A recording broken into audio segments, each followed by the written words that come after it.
Mesdames, Messieurs, peuple congolais, être citoyen, c'est être informé. Et pourquoi? Parce que l'ignorance est la pire des souffrances. Le savoir et la connaissance libèrent. Ceci dit, je vous informe que l'espoir se donne et la mémoire se construit. On ne pourra jamais falsifier l'histoire. Et c'est ce que je vais vous expliquer. Parce que cette histoire de 1959, mon père était témoin. Et 4 ans après, j'étais né à Brazzaville, à l'hôpital général. Mesdames, Messieurs, peuple congolais, 1956, ce fut le premier gouvernement de la République du Congo. Et ce n'est que au 28 novembre 1958 que la République du Congo-Brazzaville actuelle fut promulguée. Et à ce moment-là,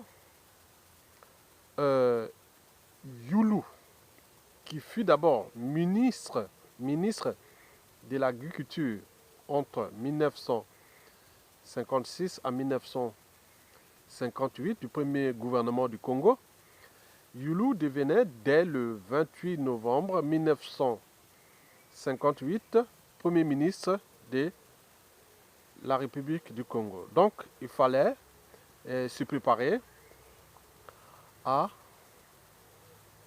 la votation du premier président du Congo-Brazzaville.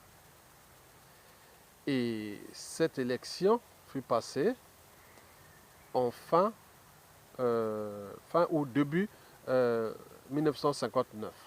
Donc, de cette élection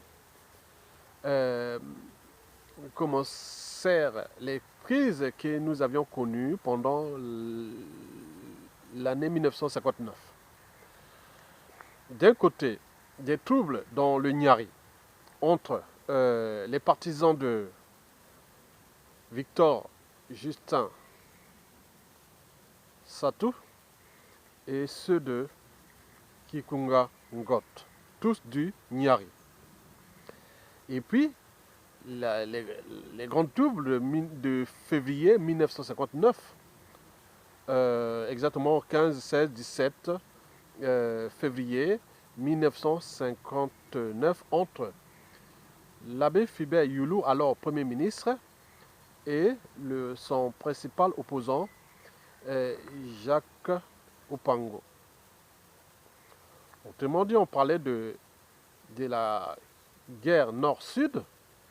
Autrement dit, il s'agissait bien sûr de la guerre entre les Lari de Youlou et l'Emboshi de Jacques Opango. En réalité, il fut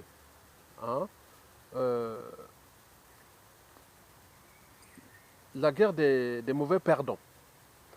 En réalité, l'abbé Philbert Youlou fut, paix à son âme, fut plus intelligent et plus malin que Jacques Opango, paix aussi à son âme. Mesdames, Messieurs, peuple congolais, donc nous sommes partis de la fin de la Seconde Guerre mondiale à la conférence de Brazzaville, de la France libre, qu'il fallait que le général de Gaulle avait initié cette conférence-là pour repenser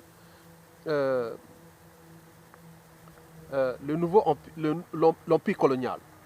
Donc avec plus de démocratie et des représentations des territoires d'outre-mer à l'Assemblée nationale.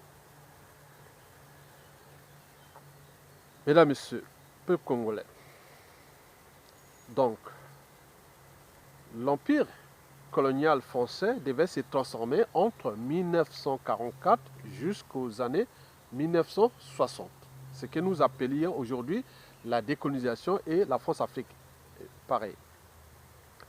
Donc il y avait plus des indigènes qui étaient rentrés déjà à l'Assemblée nationale française. Donc en 1946, un an à peine après la fin de la Seconde Guerre mondiale, le moyen Congo, le Congo-Brazzaville actuel, avait élu Jean-Félix Tishkaya, originaire Vili de Pointe-Noire, la capitale économique. Il fut élu le député congolais à l'Assemblée nationale française. Il faisait partie du PPC, le Parti populaire congolais. Et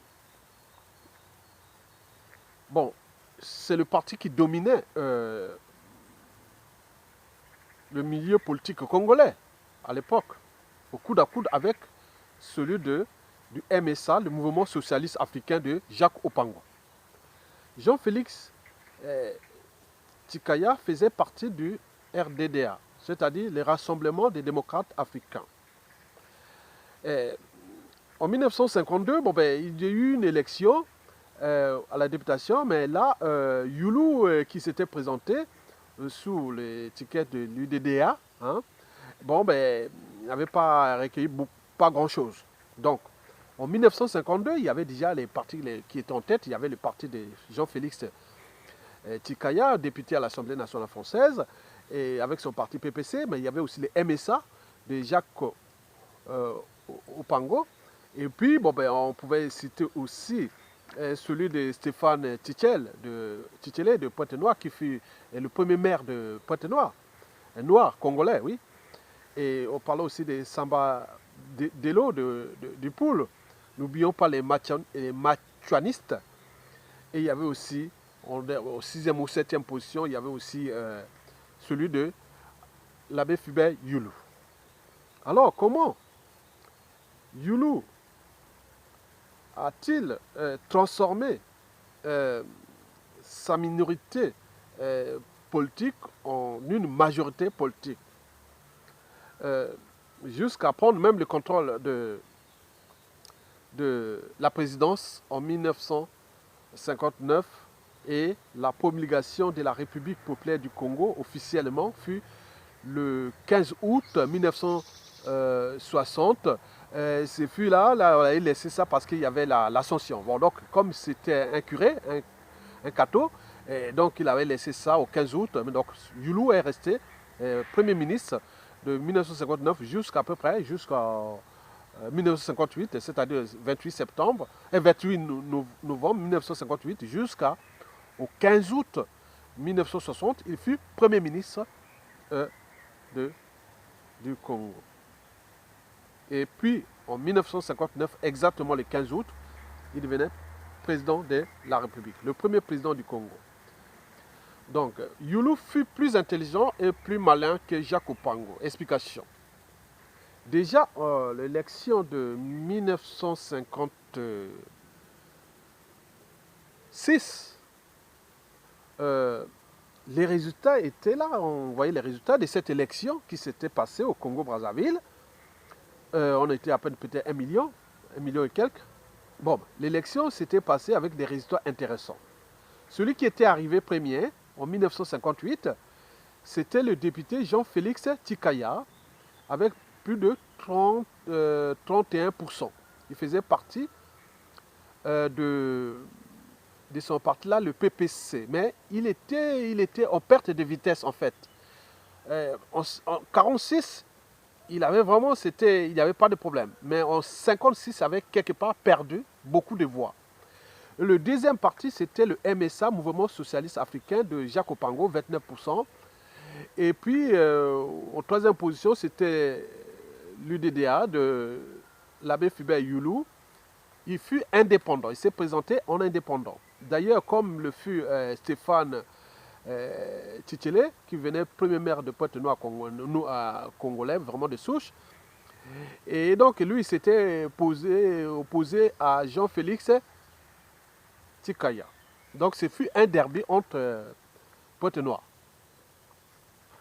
Bon, après, quatrième, cinquième, c'était Kikungangot Ngot, du Nyari. Et cinquième, ce fut sixième, hein, sixième, c'était Félix Malika, un indépendant aussi. Mais c'est le seul survivant de ces noms précités, entre Jean-Félix Tchikaya, Jacques Opango, l'abbé Philippe Yulu, Stéphane Tchichel, Kikungangot et Félix Malika, qui est aujourd'hui le seul encore survivant. Il devrait avoir aujourd'hui 97 ans. Il est originaire de la Nikwala, de Bétou. Donc fin 1958, donc Yulu est Premier ministre et il commence à faire le jeu d'alliance, de coalition, de géopolitique sur tous les plans. Déjà, fin 1958, avant les troubles, non seulement dans le Nyari, puis à Brazzaville, bon, les partis avaient des symboles. Par exemple, Yulu, son symbole, c'était le caïman. Et Jacques Opango, c'était le coq. Et Jean-Félix Tchikaya, c'était la panthère. Et Malika, c'était le coq. Avant ce jeu d'alliance, il y a eu des lobbying et autres que Yulu a vraiment très bien travaillé face à Jacques Opango. Donc il y avait une sorte d'une érosion de ses membres qui fouillaient Jacques Opango. On ne sait pas pourquoi. Déjà le premier gouvernement de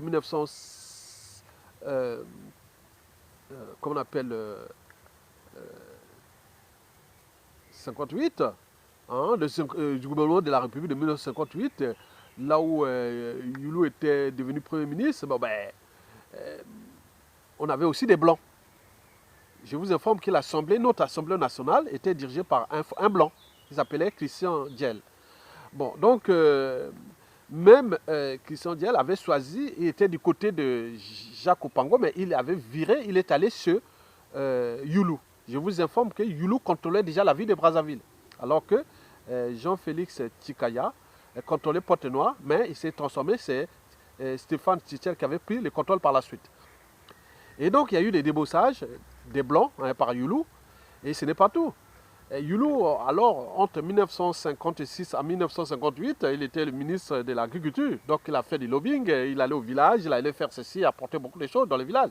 Donc, les gens ont compris ça. Donc, l'intellectualité était du côté politique, mais les citoyens votaient que par appartenance, comme c'est toujours encore aujourd'hui. Quelqu'un qui vient aider votre tribu, on écoute, on le vote. Donc, il y a des alliances comme ça. Avec ces jeux d'alliance, donc Victor Justin Satou du Gonyari, il s'était associé à UIDDA de Yulu, alors que Kikungangot restait du côté de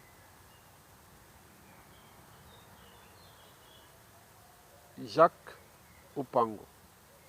Donc Victor Justin Satou donc choisit Yulu, alors que Kikungangot choisit Jacques Opango. Et alors là, pendant cette trouble de 59, donc il y a eu des troubles dans le Nyari par rapport à ceux-là. Mais Amakwa, toi, qui était du parti de Jacques Opango, mouvement socialiste africain, avait lui aussi choisi le camp de Yulu.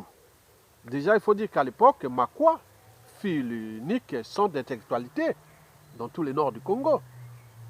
Et donc, pour avoir un individu de Makwa, c'était quand même montrer qu'il y avait une certaine intelligence, parce que Makwa, école, collège, lycée, bibliothèque, centre administratif, tout était à Makwa au nord. Donc, je ne sais pas par quel jeu, Henri, toi, fut d'abord un enseignant, parce qu'enseignant à cette époque coloniale, il fallait avoir des qualités. Donc, il était un bon enseignant. Et donc, il avait quelque part sa conscience et autres. Donc, la raison était au-dessus des émotions et de l'appartenance. Donc, il avait choisi Yulu. Et donc, Henri Toit avait trouvé en Yulu une ouverture et autres. Donc, il était côté là. Donc, même si du côté de Jacques Opango, il avait trouvé des traîtres, mais Henri Itouan n'était pas seul dans le Nord. On parle aussi de Samba Delo, qui était de MSA aussi, mais de la Sangha, et qui avait choisi aussi Yulu. N'oublions pas Badinga, de la Likwala, qui avait aussi choisi Yulu alors qu'il était de MSC. Mais n'oublions pas, bon, Maleka Félix, ancien à la députation, il avait choisi Nini. Il était dans la neutralité, ni pour Jacques Opango, ni pour... Il avait laissé libre cours aux gens de voter comme ils voulaient. Voilà. Mais il y avait aussi l'histoire de Yambo. Yambo, d'abord, avant le vote, il était d'abord malade, hospitalisé ici à Paris. Et il était du parti de Jacques Opango, le mouvement socialiste africain. Mais il me semble que quand il était tombé malade, il était hospitalisé ici à Paris. Mais celui qui est venu le voir, c'était qui? C'est Yulu. Yulu l'a même aidé, a donné même peut-être l'argent pour se soigner. Et Jacques Opango, qui lui était un membre de son parti, n'a même pas visité Yambo. Donc Yambo avait trouvé à Yulu bon, quelqu'un de... Voilà, ça c'est le jeu politique, les jeux d'alliance. Donc Yambo avait dit que bon, ben, ma santé, si je me suis sauvé, si j'ai sauvé ma santé, c'est en partie grâce à Yulu. Donc c'est naturel. C'est naturel. Donc Yambo, malade, soigné à Paris, il avait choisi le candidat. Donc il y aura eu d'autres qui sont des réalismes. Mais en réalité, ça c'était zéro. Le grand boulot s'est fait du point de vue géopolitique, c'est-à-dire déjà qu'il faut se dire que Jean-Félix Tchikaya, qui fut député à l'Assemblée nationale française, faisant partie du RDA, Rassemblement des démocrates africains, mais ce Rassemblement des démocrates africains avait aussi choisi Yulu. Et donc, Jean-Félix Tchikaya, bon, ben, il ne pouvait rien faire, donc il pouvait que se rallier à Yulu. Et comme il y avait déjà l'alliance quelque part entre Stéphane Tichel avec Yulu, qui avait dit non, mais je vous laisse maire de Pointe-Noire. Et donc, ils ont fait les deux. Lui, sa priorité, c'était être devenu premier maire de Pointe-Noire, congolais. Et donc, il s'est associé avec Yulu, donc, le pacte Yulu, Stéphane Tichel de Pointe-Noire, puis Jean-Félix Tchikaya de Pointe-Noire, avait fait basculer une grande partie des votes. Donc, il restait seulement là, parce qu'en réalité, on dit qu'avant même le vote, s'il n'y avait pas cette opération de lobbying qui a commencé déjà en 1958, en 1956 pour Yulu, et alors qu'il était minoritaire encore en 1956. Donc il a fait ce jeu-là quand il est rentré ministre de l'Agriculture, il a fait du lobbying, puis Premier ministre en 1958, il a fait du lobbying, et donc il était plus attentionné. Alors que Opango ne restait que du point de vue politique. Mais lui, il a fait additionner la politique, les sentiments, l'écoute, la géopolitique et tout ça. Donc, il a joué ça. Donc, je pense que Yulu aussi, en dehors de ses voix de Pointe-Noire et du Nyari de Victor Justin Satou, et donc, bon ben, Yulu aussi avait fait un hold-up des machianistes parce qu'en réalité, les cathos étaient contre Yulu. Ils ne voulaient pas qu'il se présente faire de la politique. Et donc, Yulu s'est associé maintenant avec les machianistes. Et qui les a. Parce que les machianistes ont trouvé Yulu de quelqu'un de courageux. C'était dans leur symbole, dans leur état d'esprit. C'est quelqu'un de courageux. Et donc, comme il était courageux, bon, donc, il a dit oui, pourquoi pas, mais la plupart des machianistes aussi sont des Larry Congo, donc on a dit oui, donc ils l'ont associé. Déjà, je vous informe que celui qui a formé Yulu à la politique, c'est l'ancien enseignant de Kindamba, et même jusqu'en Centrafrique, il s'appelait Alphonse Massamba-Deba, et qui après, bon, ben, il devenait président de l'Assemblée nationale, puis président de la République après les révolutions de 1963.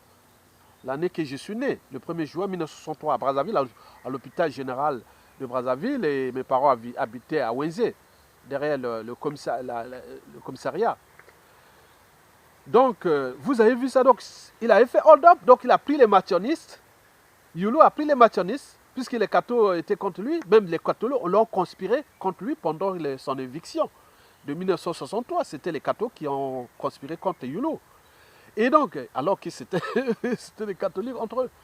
Donc, Youlou a fait la géopolitique dans le nord, donc dans la Likwala, dans la Sangha, dans la Kivette, et n'oublions pas dans tout le sud, déjà les voies les grandes voies de Pointe-Noire, parce que Pointe-Noire à l'époque devait avoir peut-être 200 000 habitants, c'est énorme. Brazzaville c'était 700 000 habitants. Et donc Makwa, intellectualité, comptait jusqu'à l'agglomération makwaïenne, comptait jusqu'à 80 000 habitants, contre 30 000 actuels, parce que tout était à Makwa, quand on sortait à Makwa Nord. Donc Henri-Toi était là avec l'enseignant, un bon prof d'enseignant, donc qui avait compris que les jeux se font.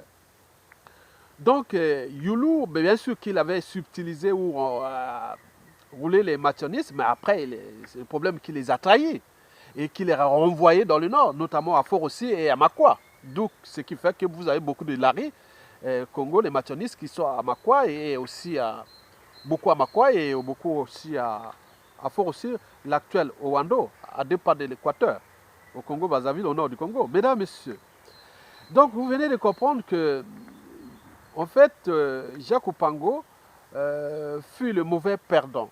Et donc, pendant ce vote-là, donc, à une ou deux voix près, bon, ben, il fait basculer, donc il a joué aux mauvaises fois, et donc il a entraîné dans un centre partisan, et donc ça a entraîné cette guerre civile de 15, 16, 17 février 1959 qui sont toutes d'actualité. Donc, ce ne fut pas, bien sûr qu'il y a eu le réflexe de Jean Félix Tshisekaya et de Stéphane Tchétchène. Bon, ben, c'était un peu quelque part aussi politique, mais également pour tout aussi géopolitique. Donc on disait donner un tour au nordiste avec ce monsieur-là, Jacques Opango, qui n'écoute personne, qui fait qu'à sa tête. Bon, bref, c'était comme ça. Donc la question qu'on dit, ah oui, mais si Jacques Opango était président dès 1960, on serait comme Sassou Nguesso aujourd'hui, l'Imboshi. Non, il n'y en a rien à voir. Jacques Opango n'était pas dans ce sens-là, mais bien sûr, son problème, c'est qu'il n'écoutait peut-être pas les autres, mais il était dans le jeu un peu voyez, de suffisance, je ne sais pas, mais il est sûr et certain qu'il a subi une érosion.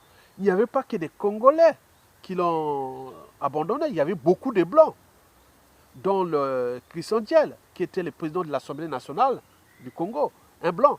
Et les autres Blancs, je ne vais pas vous citer tous les noms. Donc, vous avez tout compris. Mesdames, Messieurs, peuple congolais, voilà pour la petite histoire de cette histoire-là. Surtout, j'ai dit au Makwa pourquoi nous avions bénéficié de ces infrastructures énormes, parce que déjà, nous étions à l'Équateur, et les compagnies de frères très chauds, on avait mis presque leur siège, non seulement à Mosaka, mais à Lukulela, même puis ils étaient revenus à Makwa. Mais Makwa était stratégique parce que nous sommes au sud de Makwa, c'est la savane, côté nord, en traversant la Likwala Mosaka, au kilomètre 50, on rentre dans la jungle équatoriale, mais on était à 250 km de Ouesso et du Cameroun. Le Cameroun, c'était au maire de la Prusse des Allemands, donc nous étions à deux pas d'entrée de la Première Guerre mondiale. Donc en 1910, il y avait eu une résistance farouche dans tout le nord où la France a fait venir des sapeurs armés et qui sont venus se battre au kilomètre 40 à Oualé, à Makwa, en allant entre la Likwala Mosaka et la Mambili, au kilomètre 40, à Oualé, que j'ai étudié à l'école primaire. Donc Oualé, là, on a mis la bataille de Oualé avec Nimaninja. C'est commencé avec le 9 septembre 1911, où même Mounier, hein, qui a fait venir son bataillon de sapeurs armés accompagné d'un traître qui s'appelait Obamba, que même Nimanija l'a neutralisé. Donc, les Français avaient trouvé là des gens vraiment dynamiques et également stratégiques parce que on a construit le premier aéroport du Nord là, parce qu'on pouvait prendre des avions au cas de guerre avec la Prusse, donc qui s'annonçait en 1914. Donc Makwa devait être la base où devait décoller des avions pour aller bombarder les territoires allemands au Cameroun. Et donc vous avez vu cette histoire-là, donc nous avions bénéficié à l'époque de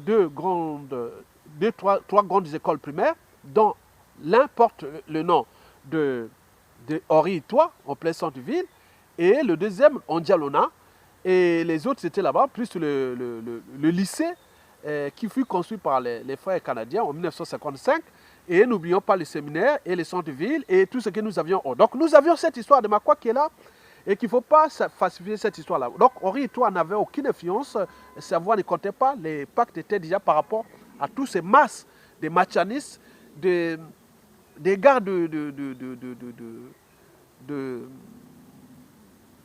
Pointe-Noire et tout ce que vous avez compris. Mesdames, Messieurs, je vous remercie.